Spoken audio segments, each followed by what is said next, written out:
କାକଟପୁରର ଅଗ୍ରଣୀ ସାହିତ୍ୟ ଅନୁଷ୍ଠାନ ମଙ୍ଗଳା ସାହିତ୍ୟ ସଂସଦ ପକ୍ଷରୁ ପବିତ୍ର ଓଡ଼ିଆ ନବବର୍ଷ, ମହାବିଷୁବ ପଣା ସଂକ୍ରାନ୍ତି ଓ ହନୁମାନ ଜୟନ୍ତୀ ଅବସରରେ ରାମକୃଷ୍ଣ ଶିଶୁ ମନ୍ଦିର ପରିସରରେ 15ତମ ବାର୍ଷିକ ଉତ୍ସବ ତଥା ବିଷୁବ ବନ୍ଧୁ ମିଳନ ଉତ୍ସବ ସହିତ ସାହିତ୍ୟ ଆଲୋଚନା ଓ କବିତା ପାଠ ଉତ୍ସବ ଅନୁଷ୍ଠିତ ହୋଇଯାଇଛି।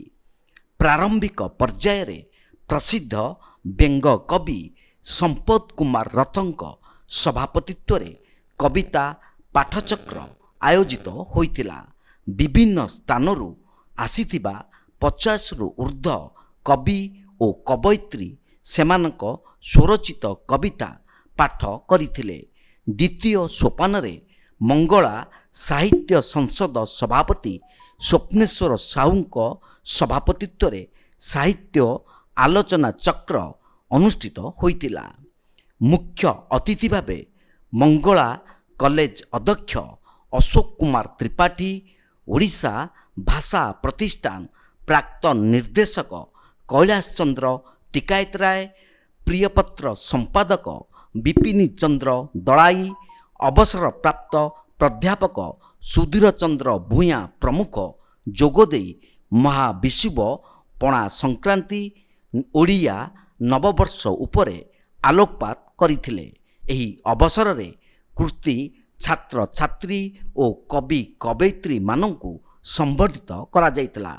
ଏଥିସହିତ ସାହିତ୍ୟ ସଂସଦର ମୁଖପତ୍ର ପ୍ରତ୍ୟାଲୋକ ବିଷୁବ ସଂକଳନ ଅତିଥିମାନଙ୍କ ଦ୍ୱାରା ଉନ୍ମୋଚିତ ହୋଇଥିଲା। କାକଟପୁର ଅଞ୍ଚଳରେ ଏହା ଏକ ସର୍ବପୁରାତନ ସାହିତ୍ୟ ଅନୁଷ୍ଠାନ।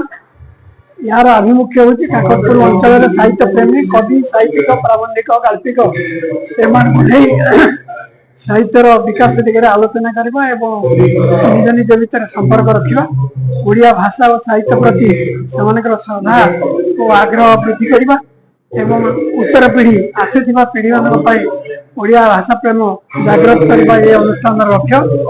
ଆମେ ପ୍ରତିବର୍ଷ 2-3ଟି କାର୍ଯ୍ୟକ୍ରମ କରିଥାଉ, କିନ୍ତୁ ମୂଳ କାର୍ଯ୍ୟକ୍ରମ ଏବଂ ପ୍ରଧାନ କାର୍ଯ୍ୟକ୍ରମ ହେଉଛି ବିଷୁବ ମିଳନ ଓ ସାହିତ୍ୟ ଆସର। ପ୍ରତିବର୍ଷ ପଣା ସଂକ୍ରାନ୍ତି ବା ମହାବିଷୁବ ସଂକ୍ରାନ୍ତିରେ ଏହାର ସମସ୍ତ ସଭ୍ୟ, ନିମନ୍ତ୍ରିତ କବି କବୟିତ୍ରୀ ଏବଂ ବିଶିଷ୍ଟ ବକ୍ତା ସାହିତ୍ୟିକମାନଙ୍କୁ ଡାକି ଆମେ ଏହି ଉତ୍ସବଟିକୁ ପାଳନ କରିଥାଉ ଏବଂ ଏହାଦ୍ୱାରା କବି ଏବଂ ସାହିତ୍ୟ ପ୍ରେମୀ ମାନଙ୍କ ଭିତରେ ନିଜ ନିଜ ଭିତରେ ଆତ୍ମୀୟତା ଓ ସଦ୍ଭାବ ରହିବ ଏ ଆଶା ରହିଛି ଏବଂ କାକଟପୁର ଅଞ୍ଚଳର ସାହିତ୍ୟ ବିକାଶରେ ସାହିତ୍ୟ ଦିଗରେ ଲୋକଙ୍କୁ ଅନୁପ୍ରାଣିତ କରିବା ପାଇଁ ଏ ଅନୁଷ୍ଠାନ କାର୍ଯ୍ୟରତ ଅଛି। ଆଜି ମହାବିଷୁବ ସଂକ୍ରାନ୍ତିରେ ଓଡ଼ିଆ ଜାତି ପାଇଁ ଏ ଏକ ନିଆରା ଦିନ, କାରଣ ଆମେ ଏହାକୁ ହିଁ ଆମର ନବବର୍ଷ ଭାବରେ ପାଳନ କରିଥାଉ। ଏଥିରେ 3ଟି ଘଟଣା ଘଟେ। ପ୍ରଥମ ଘଟଣା ହେଉଛି ଆଧ୍ୟାତ୍ମିକତାର ବିକାଶ ପାଇଁ ଆମେ ସୂର୍ଯ୍ୟଙ୍କୁ ପୂଜା କରୁ, ମହାବୀର ଜୟନ୍ତୀ ଭାବରେ ହନୁମାନଙ୍କର ପୂଜା କରାଯାଏ ଏବଂ ସଂକ୍ରାନ୍ତିରେ ଯେମିତି ଶିବ ଉପାସନା କରିବା କଥା ତା ମଧ୍ୟ କରାଯାଇଥାଏ। କିନ୍ତୁ ଏଥିସହିତ ପ୍ରାୟ 50 ବର୍ଷ ଧରି ଆମେ ଏକ ସାହିତ୍ୟିକ ପରମ୍ପରାକୁ ଯୋଡ଼ି ଦେଇଛୁ, ଯାହା ଫଳରେ ଆମ ଧର୍ମ, ଆମ ସଂସ୍କୃତି, ଆମ ସାହିତ୍ୟ ଏକାକାର ହେଇଯାଇଛି ଏବଂ ମଙ୍ଗଳା ସାହିତ୍ୟ ସଂସଦ ସେଇ ଧାରାରେ ନିଜକୁ ସାମିଲ କରି କବିମାନଙ୍କୁ ସାମିଲ କରି କବିତା ପଢ଼େଇଛନ୍ତି। ଆଲୋଚନା ଚକ୍ରରେ ମଧ୍ୟ ସାହିତ୍ୟ ସମ୍ପର୍କରେ ଆଲୋଚନା କରାଯାଇଛି ଏବଂ ବିଶେଷ କରି ଓଡ଼ିଆ ସାହିତ୍ୟକୁ ସାରା ବିଶ୍ୱ ଦରବାରରେ ସମ୍ମାନ ପ୍ରଦାନ କରିବା ପାଇଁ ଯେଉଁ ଉପାଦାନଟି ଯୋଗାଇ ଦେଇଛନ୍ତି ଭୀମ ଭୋଇ, ତାଙ୍କ ସମ୍ପର୍କରେ ଚର୍ଚ୍ଚା କରି ଅନ୍ତତଃ କିଛି ପୁଣ୍ୟ ଅର୍ଜନ କରିଛୁ।